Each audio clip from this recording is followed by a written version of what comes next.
Consultório de Psicologia, com o Dr. Luís Lameira.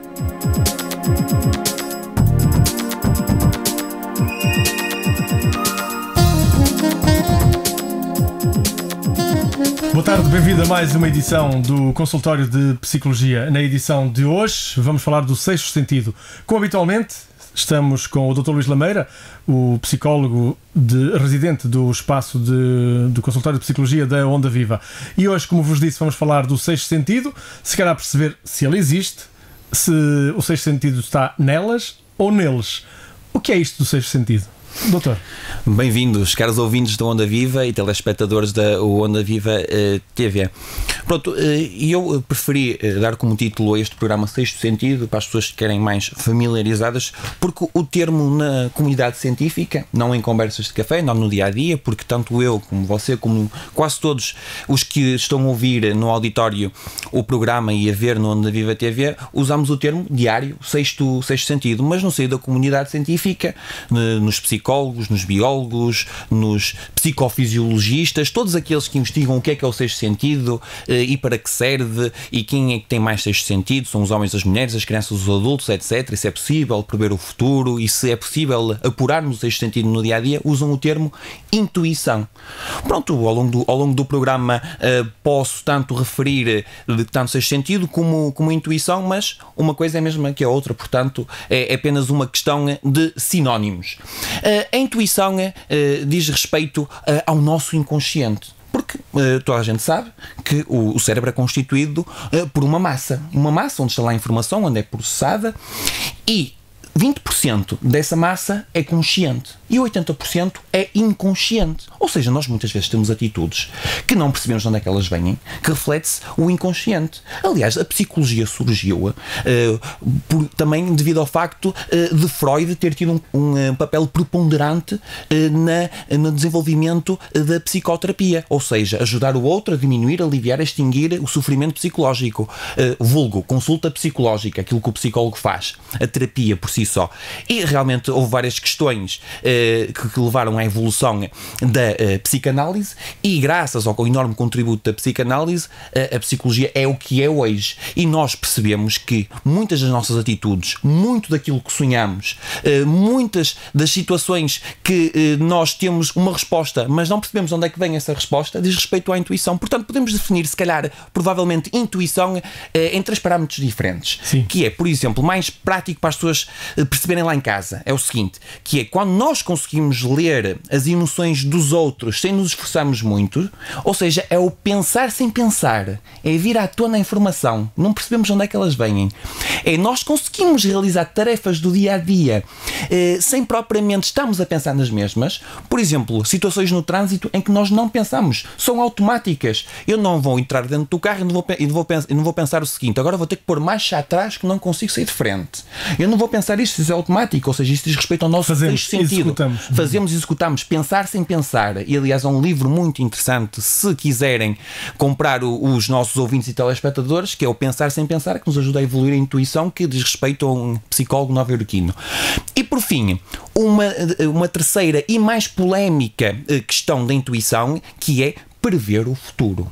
Ou seja, o sexto sentido, ou se preferirem a intuição lá em casa, que nos ouvem muito atentamente, diz respeito também ao facto de nós conseguirmos prever o futuro. Ou seja, há pouca probabilidade de eu ter um acidente de viação se conseguir cumprir as ordens, se conseguir estar dentro das regras, se não conduzir embriagado, se não conduzir sob o efeito de estupefacientes e se estiver sempre com pessoas responsáveis se elas estiverem a conduzir e se eu estiver ao lado. Portanto, nós conseguimos perceber e conseguir prever com alguma exatidão determinados acontecimentos no futuro. Agora, como é óbvio, não conseguimos... E quase com aquela ideia de que os adivinhamos, não é um bocado de estar mesmo a contar que isso viesse a acontecer. Esta é um pouco a intuição no nosso dia-a-dia. É essa a intuição no nosso dia-a-dia e muitas vezes nós conseguimos perceber que aquela pessoa nos vai desiludir quando as abordamos, quer a nível pessoal, quer a nível profissional, só que nós não percebemos de onde é que vem essa informação, ou seja, é o nosso inconsciente a dar-nos a informação, porque nós... É o tal 80% que temos no cérebro de inconsciente. É o tal 80% que agora deixo aqui um à parte, que é negligenciado, completamente negligenciado e ostracizado pelo nosso ensino.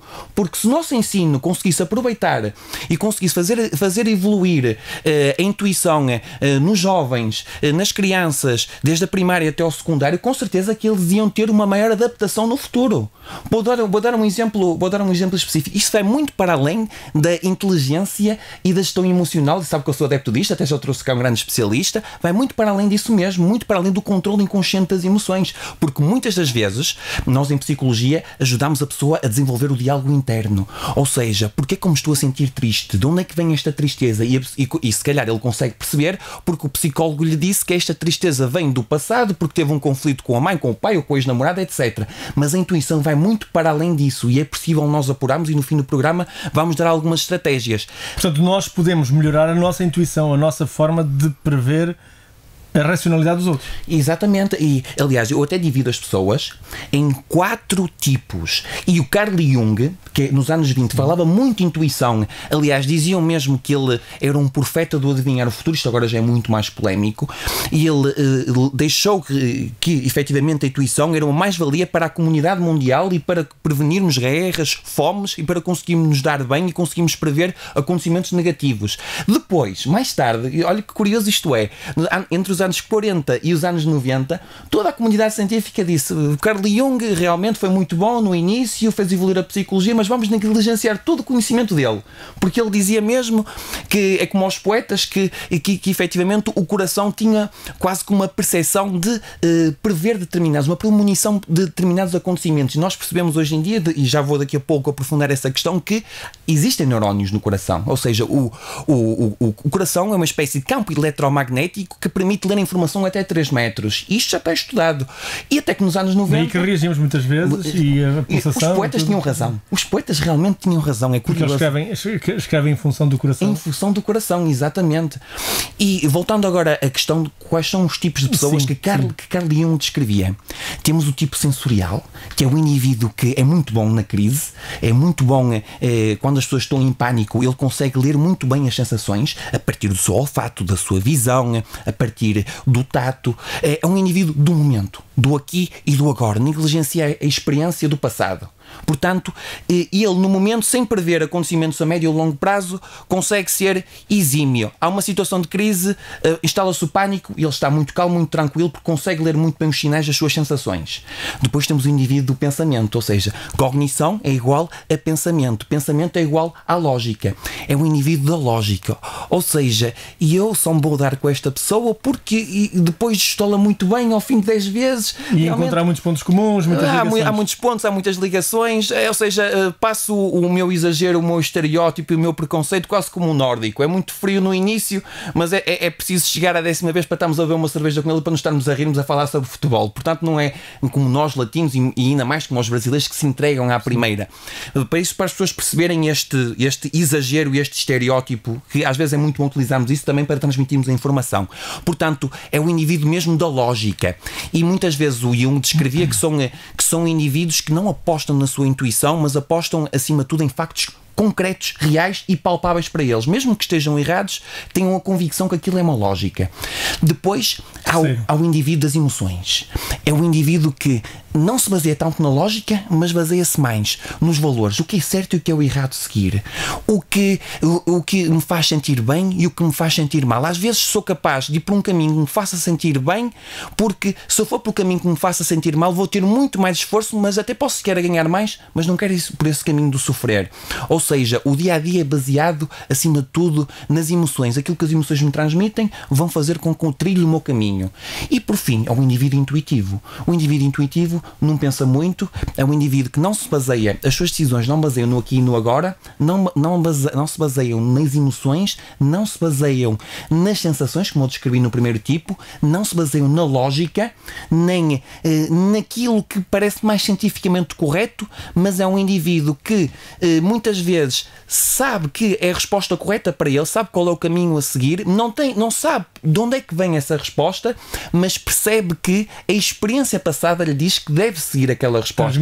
Transmitir a tal confiança. E nós percebemos que o indivíduo com uma boa autoconfiança, com uma boa autoestima, ou seja, que se conhece bem os seus defeitos, sabe as suas virtudes, sabe aquilo que pode melhorar, aquilo que não pode melhorar, muitas vezes segue a intuição, mas nós percebemos que a intuição é um pau de dois bicos.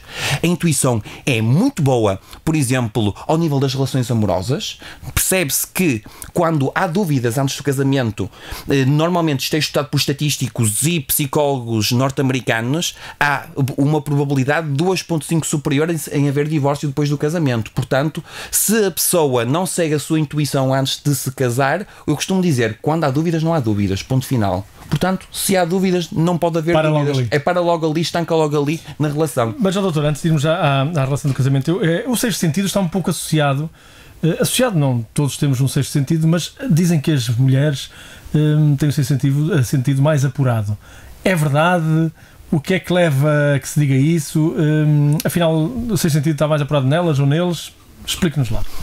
Pensava-se há uns anos atrás que as mulheres tinham uma intuição, um sexto sentido, como preferir, mais apurado. Um grupo de investigadores norte-americanos reuniu estudos de todo o mundo, Nova Zelândia, Austrália, Texas, vários países, várias culturas diferentes, para tentar prever, será que tiramos as variáveis culturais de lado, será que conseguimos perceber que efetivamente as mulheres têm um sexto sentido mais apurado, leem melhor as emoções, são mais empáticas. Quando eu digo empáticas é colocar-se no lugar do outro, ler bem as emoções sem pensar. O que é que o outro sentirá mediante aquilo. Sentir o que é que o outro sentirá, prever os acontecimentos do outro mediante a atitude que a mulher possa ter, visto que isto foi uma hipótese, ou seja, vários cientistas colocaram esta hipótese, ou seja, nós percebemos que a mulher durante muitos anos, durante séculos, foi mais observadora do que trabalhadora, ou seja, teve mais tempo para poder olhar para as emoções dos outros, para os homens bem-sucedidos, foi uma mulher mais recatada no lar, mais para cuidar dos filhos, dos netos, etc. Isso fez com que, do ponto de vista, isto é uma hipótese apenas, do ponto de vista genético, fosse potenciado o seu sexto sentido ou intuição. E, entretanto, reuniram estes estudos e não verificaram resultados significativos. Até que pensaram eles, bem, vamos ter que fazer novos estudos, porque tudo bem que estes 7 investigadores, 7 países diferentes, são muito bons, mas agora vamos perceber se efetivamente as mulheres são mais empáticas, leem melhor as emoções dos outros e conseguem prever determinados acontecimentos e determinados comportamentos dos outros consoante as atitudes que elas têm.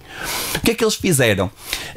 Fecharam, passa a expressão, 300 voluntários num laboratório, de um lado 150 mulheres, do outro lado 150 homens, e conseguiram perceber que efetivamente ali também não havia diferenças significativas. Mesmo assim, esses indivíduos não convencidos reuniram outra vez 300 voluntários diferentes e disseram que iam medir exatamente o sexto sentido, explicaram, deram tutoriais, disseram que era o sexto sentido e que as mulheres, efetivamente, constatava-se de estudos anteriores, podia haver a possibilidade de ter um sexto sentido superior, apesar dos estudos passados não tivessem demonstrado isso. E que, do ponto de vista social, a mulher é vista como uma melhor leitora de mentes. E aí já surgiram diferenças significativas. Eles pensaram, bem, aqui só surgem diferenças significativas, as mulheres foram mais bem-sucedidas no grupo, no seio dos voluntários do que os homens, porque as mulheres perceberam que há uma pressão social para eles lerem melhor as emoções. Mas eles mesmo assim não ficaram convencidos. O que é que eles fizeram? Passaram a remunerar no terceiro estúdio para arrumar a questão, em mais 300 voluntários, nada a ver com os 2 grupos anteriores. Remuneraram tanto homens e mulheres, disseram exatamente aquilo que pretendiam medir no estudo, ou seja, foram muito bem claros, disseram que normalmente as mulheres são vistas como melhores no sexto sentido e perceberam que havia aí uma diferença motivacional e não uma diferença de capacidade, ou seja, quando os homens estão motivados, conseguem ser tão bons como as mulheres no que diz respeito à intuição ou ao sexto sentido. Quer dizer que as mulheres, por sistema, estão mais motivadas que os homens? Estão mais motivadas para lerem as emoções das outras pessoas e para conseguirem prever os comportamentos delas. Daí que no senso comum se diga que o sexto sentido é mais apurado. Exatamente. E aqui devemos perceber o seguinte: há uma grande diferença entre capacidade e motivação. O homem, digamos, está com o sexto sentido, o radar desligado no sexto sentido, mas quando ele quer ser bom, ele consegue ser tão bom como a mulher. E não há diferenças significativas entre homens e mulheres, porque depois, estudos posteriores, claro, houve uma grande polémica instalada na comunicação social norte-americana e no seio da comunidade científica, corroboraram que efetivamente é uma questão motivacional. Elas estão mais motivadas que nós somos mais distraídos. Muito bem. Doutor Luís Lameira, e com o sexto sentido, por vezes as pessoas em alguns temas, em conversa, até dizem: eu já adivinhava, o meu sexto sentido já me dizia que isso ia acontecer. O sexto sentido permite que se possa prever o futuro? Há questões muito, muito curiosas e que são estudadas, e realmente há várias guerrilhas intelectuais no seio da comunidade científica, e muitos cientistas norte-americanos zangam-se com neozelandeses porque uns dizem que preveem o futuro, as pessoas, outros dizem que não. Eu dou um exemplo muito concreto. Um indivíduo foi sujeito, um treinador de ténis foi sujeito ao seguinte teste: durante os próximos 100 jogos consegui perceber quando é que o tenista fazia a dupla falta. Momentos antes ele conseguia adivinhar sempre, e nós sabemos que no ténis é raro haver uma dupla falta. Sim. Quando a bola vai para a rede, quando ele vai servir, ou quando a bola vai fora, o indivíduo tem 2 tentativas para servir. Se falhar à segunda é dupla falta, se não conseguir servir naquele espaço em concreto. E é raríssimo acontecer, principalmente nos profissionais. Ele conseguiu prever com exatidão, no meio de 1000 tentativas, quais eram os indivíduos que preconizavam dupla falta. Outro caso muito curioso, Stephen Hopkins, que é um caso muito curioso nos psicólogos. Nós todos admiramos Stephen Hopkins porque ele, não por ele ter enriquecido à custa de ter lido expressões de cavalos e adivinhava quais eram os cavalos que iam ganhar as corridas, e até agora nunca explicou isso porque também é sua galinha dos ovos de ouro, mas porque é um indivíduo que estava muito bem com o Paul Ekman, que é o pai da psicologia das emoções faciais. E o Paul Ekman propôs um desafio ao Stephen Paul, neste caso já me esqueci do nome dele, Stephen Hopkins, assim é que está correto, e disse-lhe: anda para Papua Nova Guiné porque eu quero que leias aqui umas expressões de 2 tribos diferentes. Quais eram as tribos? Atenção que o Paul Ekman não disse exatamente quais eram os comportamentos dessas tribos, propôs-lhe um desafio. Havia uma tribo que era a FOR, que eram pacifistas, eram quase todos pescadores, eram quase todos monogâmicos, eram indivíduos que proporcionavam uma boa educação no meio daquele ambiente indígena aos indivíduos, saudáveis e poucos violentos. E depois tínhamos a tribo na Papua Nova Guiné, que eram os Kuku, que eram indivíduos bastante violentos, eram indivíduos que obrigavam os mais novos a terem relações homossexuais com os velhos ancestrais. E o Paul Ekman propôs ao Stephen Hopkins o seguinte: bem, agora vais ver aqui as emoções na cara desses indivíduos e vais-me ler exatamente o que é que eles dizem. E conseguiu perceber que de um lado eram indivíduos pacíficos e do outro lado havia indivíduos com grande predisposição para a homossexualidade, para o sadismo e para o masoquismo. Ou seja, isto não tem nada de paranormal. São indivíduos que conseguem, a partir das microexpressões faciais, ou seja, apurar o seu inconsciente sem perceber de onde é que vêm essas situações, no espaço de segundos conseguem ler as emoções faciais e conseguem perceber quais são os comportamentos dos outros. No que diz respeito a prever o futuro, curiosamente, há alguns anos atrás, um psicólogo francês enviou para vários astrólogos o mapa astrológico, penso que é assim o termo, para vários astrólogos mais conceituados a nível mundial, e muitos deles disseram que era uma pessoa dócil, afável, extrovertida, e nenhum acertou nesse perfil de serial killer.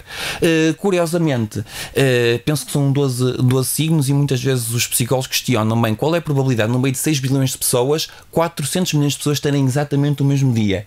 E muitas vezes há aquela questão que é a seguinte: bem, porque é que não verificamos astrólogos multimilionários a partir de acertarem no Total Loto, eram milhões, já que realmente preveem o futuro. Até, aliás, aqui eu lanço o apelo a todos os astrólogos que nos estão a ver e ouvir: jogo semanalmente no Total Bola. Se me quiserem depois no fim enviar uma mensagem com o Super 14, com o resultado, eu agradecia realmente. Vamos fazer uma sociedade. E fazemos uma sociedade. E é interessante percebermos que em determinados estudos nós lemos muito bem os comportamentos dos outros, mas daí a prever o futuro não está aprovado. E passo o seguinte exemplo: houve uma psicóloga que acompanhou durante 6 meses uma turma de alunos adolescentes, e no fim escolheu vários voluntários e foram visualizados vídeos de 30 segundos, e esses alunos conseguiram perceber exatamente quais eram os professores que iam ser bem-sucedidos no semestre seguinte ou não, sem nunca terem aulas com eles, comparativamente com os alunos que tiveram aulas durante o semestre, ou seja, não houve diferenças significativas entre os alunos que estavam a ser acompanhados pelos professores para com aqueles que eram completamente estranhos. Nós conseguimos perceber também que, à primeira vista, lemos muito bem determinados traços: a extroversão, a introversão, a responsabilidade, a sociabilidade. Isto está comprovado. Agora, a intuição, como eu disse no início do programa, é um pau de dois bicos, porque foi feito um estudo também com voluntários nos Estados Unidos, em que aparecia um indivíduo de raça branca e depois aparecia uma chave inglesa ou um revólver, e depois, e em determinadas situações, aparecia um indivíduo de raça negra e de seguida um revólver ou uma chave de fendas. E nós percebemos que a maioria destes indivíduos, quando o ritmo desse jogo foi aumentado, ou seja, as pessoas tiveram menos tempo para conseguir responder, já confundiam o revólver com a chave inglesa, salvo erro, outro objeto, se essa mesma imagem tivesse sido antecedida do indivíduo de raça negra. Portanto, os estereótipos e a discriminação está muitas vezes, contamina muitas vezes a intuição. É possível. E a intuição muitas vezes nem sempre é positivo, pode ser negativo. A gente pode fazer um falso valor de algo que está a analisar ou de alguma pessoa e que pode estragar uma relação. Por exemplo, num casamento. Exatamente, num casamento. Aliás, os psicólogos muitas vezes fazem estudos. Houve um estudo em que conseguiram prever em 5 minutos se nos próximos anos os casamentos iam dar certos ou não. Ou seja, estudaram 1000 casais e colocaram-nos a falar sobre diversos temas, sobre o problema, quem é que ia pagar as contas, quem é que ia arrumar a casa, quem é que ia buscar o filho ao colégio, etc, etc. Problemas, questões do cotidiano, do dia a dia, e conseguiram perceber em 90% quais eram os casamentos que iam terminar nos anos a seguir. Isso é muito curioso. E, curiosamente, eles perceberam que os principais obstáculos no casamento eram o desprezo, a crítica e o facto das pessoas não se concentrarem na solução quando havia uma discussão. E concluíram que, na maioria desses indivíduos que se divorciaram, a principal causa foi o desprezo. Ou seja, indivíduos, psicólogos, utilizando a sua intuição, conseguiram prever com 90% de fiabilidade quais eram os indivíduos que se iam divorciar ou não a longo prazo. É muito curioso esse tipo de estudos. Doutor, e como é que podemos melhorar o nosso sexto sentido no dia-a-dia? Podemos melhorar de várias formas. Eu há pouco referi que o nosso inconsciente está muitas vezes relacionado com os sonhos. Nós conseguimos perceber como é que a nossa intuição funciona se conseguimos perceber também aquilo que sonhamos e interpretarmos. Ou seja, um indivíduo, antes de adormecer, pode... Isto está a trabalho, atenção, é preciso as pessoas terem consciência. Se quiserem melhorar efetivamente a intuição, têm que ser disciplinadas, organizadas e, passo a expressão, perderem tempo com isso. Antes de se deitarem, pensarem sempre no sonho que gostariam de ter, que gostariam que se envolvessem numa atmosfera onírica e no dia seguinte acordassem mais satisfeitas por terem sonhado com essa situação. Escrevem exatamente o cenário que gostariam de sonhar, no dia seguinte acordam. É provável que não tenham sonhado com aquilo que idealizaram, mas pelo menos têm à sua beira um diário em que podem exatamente escrever com aquilo que sonharam. É muito importante isso. Porquê? Porque dessa forma nós conseguimos interpretar os nossos sonhos, nós percebemos de onde é que vêm as respostas da nossa intuição, do tal inconsciente. Portanto, todos os dias, à noite, uma pessoa antes de deitar ou se acordar durante a noite, se fizerem por isso, colocarem um despertador durante a noite, se isso não causar constrangimentos laborais, pessoais ou familiares, podem com exatidão escrever um diário nesse sentido. Outro aspecto muito, muito interessante e que é utilizado por parte dos psicólogos para desenvolver a intuição em indivíduos, por exemplo, corretores de bolsa, que é o chamado biofeedback. Ou seja, medir no momento da carga do stress a variabilidade cardíaca e conseguir fazer com que essa variabilidade cardíaca baixe. O indivíduo vai inspirar e contar mentalmente até 1 e expirar e contar mentalmente até 2, imaginando na sua mente que é o coração que está a respirar. Momentos antes de uma reunião, momentos antes de realizar, no momento em que está estressado, na iminência. Na antecipação. Exatamente. E nós percebemos que com este exercício do biofeedback pode melhorar a performance nas bolsas a nível mundial, porque nós percebemos que os últimos estudos indicam-nos que um indivíduo, quando está muito ansioso, quando há uma grande volatilidade ao nível das bolsas, o nível de cortisol aumenta em cerca de 68%. E aumentar exponencialmente o cortisol vai tomar as decisões mais corretas, porque nós sabemos que o cortisol influencia sob pressão. Influencia o stress, ou seja, as decisões são mais irracionais. Portanto, com este exercício do chamado biofeedback, as pessoas também em casa podem realizá-lo sem terem um psicólogo à beira. Podem inspirar e é o coração, sentem que é o coração que está a absorver o ar e a expirar e sentem que o coração está a relaxar, porque eu já falei no início que há neurónios presentes no coração e são os neurónios responsáveis pela intuição. E há outros exercícios muito interessantes, nomeadamente a pessoa entrar num carro, fechar os olhos e pensar o que é que eu quero neste momento. Antes de arrancar. O que é que eu quero neste momento? Ou seja, durante 2, 3 horas não marcar nada na agenda e esperar que as respostas venham ao de cima, esperar que as respostas lhe transmitam um trajeto, lhe trilhem um caminho, um destino. Muitas vezes as pessoas vão visitar um amigo que já não visitavam há muito tempo, muitas vezes são resolvidas questões ao nível de zangas familiares, outras vezes a pessoa vai para um sítio em que fique mais calma e se possa sentir melhor. São muitas estratégias. Quando tivermos mais tempo vamos aprofundar esta situação de forma que as pessoas consigam perceber que a intuição é responsável por grande parte dos comportamentos do nosso dia a dia. Nós percebemos de onde é que vêm as respostas, conseguimos perceber com muito trabalho e empenho o tal diário dos sonhos. A pessoa se acordar no momento e se começar a escrever, ela consegue perceber de onde é que vêm esses sonhos, quais são os pontos positivos e negativos de ter tido esses sonhos e percebe exatamente de onde é que vêm as respostas da intuição, porque muitas vezes as pessoas tomam decisões e ficam na dúvida. E ao ficarem na dúvida, é a intuição que lhes está a dizer: não faças isso, vai por outro caminho. E todos nós já tivemos esses acontecimentos. E esse choque, por vezes, leva a que se tome uma decisão errada.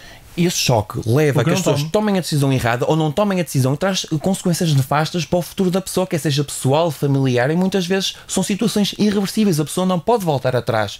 Portanto, a pessoa apurando essa intuição, porque nós percebemos que muitas vezes a intuição é um conflito com a nossa parte mais racional. E se nós conseguimos fazer com que a intuição seja aliada das emoções, das sensações e da nossa parte racional, conseguimos viver em paz e harmonia, na maior parte dos casos tomar as decisões corretas mas para isso é preciso aumentar o nosso autoconhecimento. Muito bem, Dr. Luís Lameira, vamos ao pensamento da semana para concluir. Há razões que a própria razão desconhece.